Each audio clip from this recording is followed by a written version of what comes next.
यह कहानी है प्रकाश की। प्रकाश का एक मुर्गी बिरयानी का ठेला था।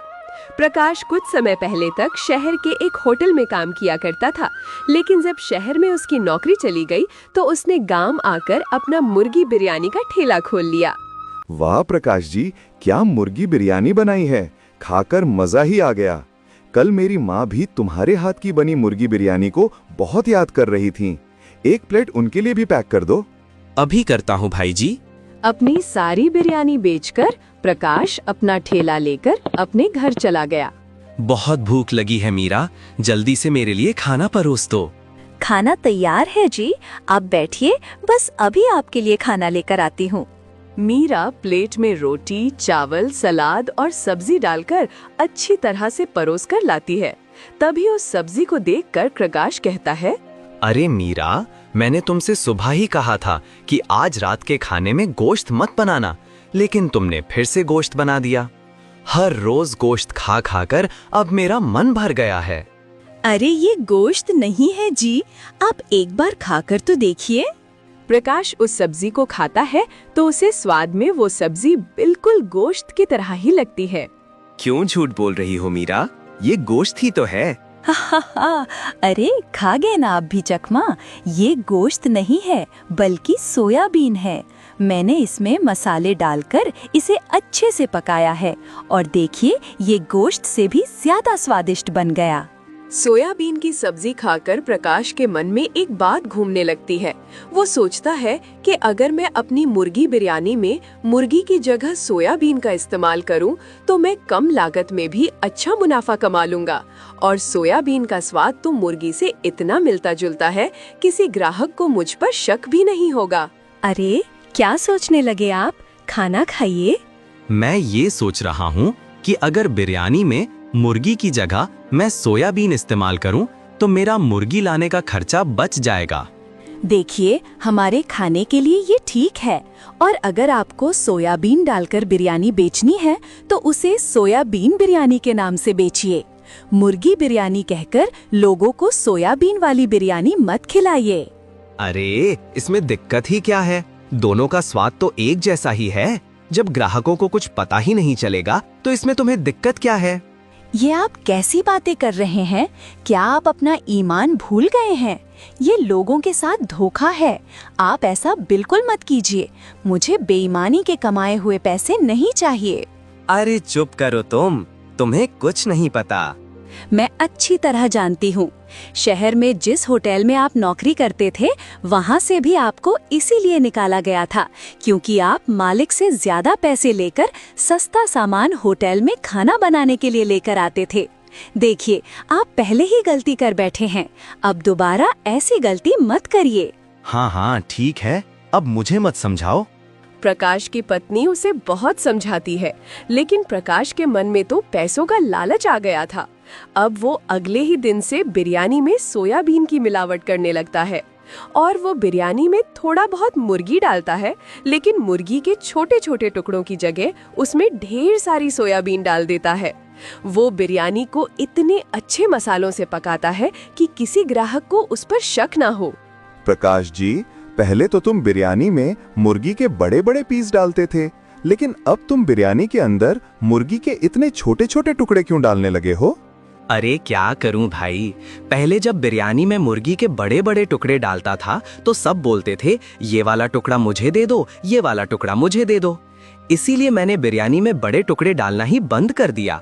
अब बिरयानी में छोटे टुकड़े डालता हूं तो कोई भी ग्राहक आपस में नहीं लड़ता। अच्छा, वैसे कुछ भी कहो, बिरयानी का स्वाद तो अभी भी वैसा ही है, चाहे तुम इसमें मुर्गी के छोटे टुकड़े डालो या फिर बड़े टुकड़े डालो।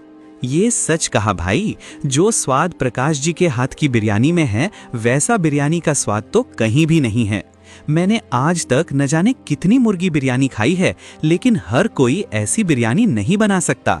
मैं दूसरे कस्बे से प्रकाश जी के हाथ की बिरयानी खाने आता हूँ, तो सोच लो इनकी बिरयानी में कितना स्वाद है। ग्राहकों की तारीफ सुनकर प्रकाश का लालच और बढ़ जाता है। उसने बिरयानी के दाम भी बढ़ा दिए।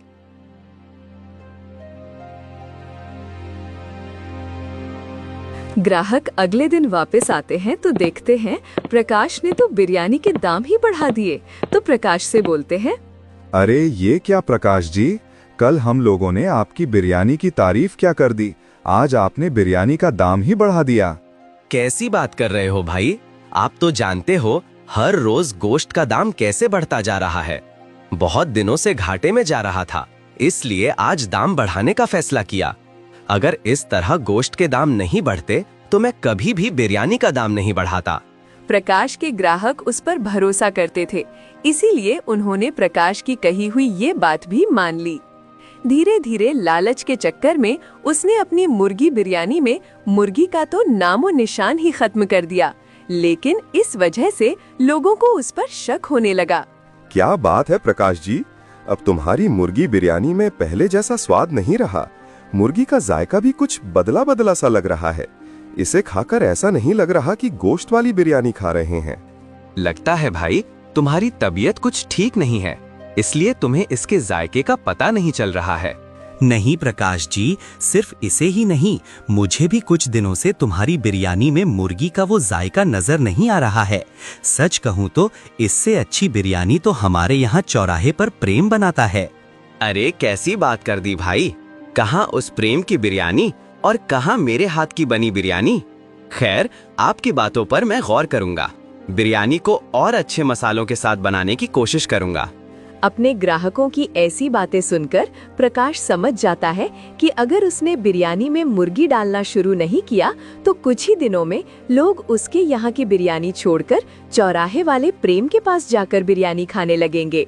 प्रकाश बिरयानी में डालने के लिए मुर्गी तो लाना चाहता था, लेकिन अब उसके मन में पैसों का लालच था जो उसे मुर्गी खरीदने से रोक रहा था।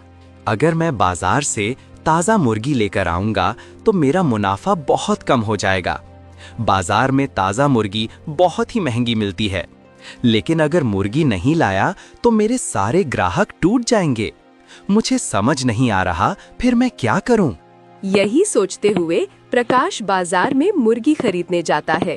तभी वो देखता है कि मुर्गी वाला एक थैली में काफी सारा गोश्त डालकर कूड़ेदान की तरफ बढ़ रहा था। अरे भाई, आप इस गोश्त को कचरे में क्यों फेंक रहे हो? अरे भाई, ये गोश्त तो पुराना हो गया है, किसी को बेचूंगा तो खाकर उसकी तबीयत खराब हो जाएगी, इसलिए पहले ही अलग करके कूड़े में फेंक देता हूँ। अच्छा, एक काम करो, तुम इसे फेंको मत, तुम कम दाम में ये मुझे दे दो। मेरे घर के पास बहुत सारे कुत्ते हैं, मैं उन्हें उबाल कर खिला दूंगा।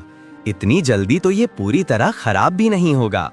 अच्छा ठीक है भाई, आप इसे आधे दाम में ले जाएं। प्रकाश दुकानदार से झूठ बोलकर आधे से भी कम दामों में उस गोश्त को खरीद लेता है और अगले दिन उसी गोश्त की बिरयानी बनाकर लोगों को खिलाता है। अब हर रोज प्रकाश किसी न किसी दुकान वाले से कम दाम में खराब गोश्त लाता है और उसकी बिरयानी बनाकर लोगों को खिला देता है, जिस वजह से धीरे धीरे उसकी बिरयानी का स्वाद बिगड़ने लगा। अब लोगों ने भी उसके ठेले पर आकर बिरयानी खाना बहुत कम कर दिया। ये आपने कैसी बिरयानी बनाई है भाई, मैं तो अब इस बिरयानी का एक निवाला भी और नहीं खा सकता। सच में अब तुम्हारी बिरयानी में कोई स्वाद नहीं रहा। इससे अच्छा तो हम खुद घर पर ही बना लेते। चलो हम प्रेम के पास चलकर ही बिरयानी खा लेते हैं। उस दिन प्रकाश के ठेले की आधी बिरयानी भी नहीं बिकती। वो अपना ठेला लेकर घर आ जाता है और बिरयानी की हांडी को घर के अंदर रख देता है। उसकी पत्नी उसके लिए खाना परोसती है तो वो खाना खाकर जल्दी से सो जाता है। मम्मी जी, ओ मम्मी जी, मेरा बिरयानी खाने का बहुत मन कर रहा है, मुझे बिरयानी खाने को दो ना।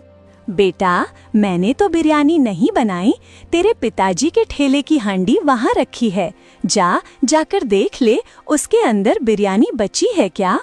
प्रकाश का बेटा सोनू हांडी में देखता है तो उसे काफी सारी बिरयानी बची नजर आती है। मीरा हांडी में से बिरयानी निकालकर उसे खाने के लिए देती है। सोनू बड़ा ही खुश होकर बिरयानी खाता है, लेकिन बिरयानी खाने के थोड़ी ही देर बाद उसके पेट में अचानक दर्द उठता है। मीरा और प्रकाश उसे तुरंत लेकर डॉक्टर के पास जाते हैं। देखिए, खराब खाना खाने की वजह से आपके बेटे को फूड पॉइजनिंग हो गई है। अच्छा हुआ आप उसे समय पर मेरे अस्पताल में ले आए, वरना उसकी तबीयत बहुत ज्यादा खराब हो जाती। आप उसके खाने पीने का जरा ध्यान रखा कीजिए, बाहर का कुछ भी खाने पीने को मत दीजिए। लेकिन डॉक्टर साहब, मेरे बेटे ने तो बाहर का कुछ नहीं खाया।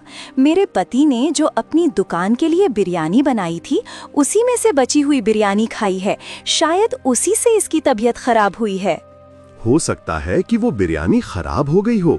आगे से जरा इसके खाने का ध्यान रखना। अभी आपके बेटे को ठीक होने में कुछ दिन का समय तो लगेगा।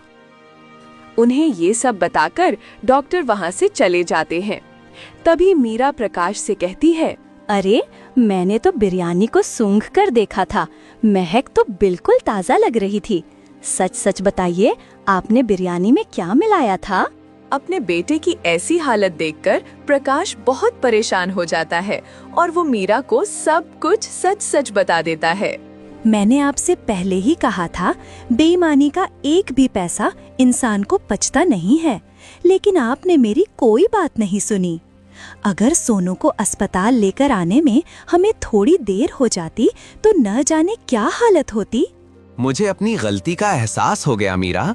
मैं चंद पैसों के लिए लोगों की सेहत के साथ जो खिलवाड़ कर रहा था, ऊपर वाले ने मुझे अच्छा सबक सिखाया। ये कहते हुए प्रकाश की आंखों से आंसू गिरने लगते हैं। उस दिन के बाद से वो बिरयानी बनाने में कोई मिलावट नहीं करता, बल्कि फिर से लोगों को ताज़ा गोश्त की बिरयानी बनाकर बेचने लगता है, जिससे उसका काम फिर से अच्छा चलने लगता और वो दिन प्रतिदिन तरक्की भी करता।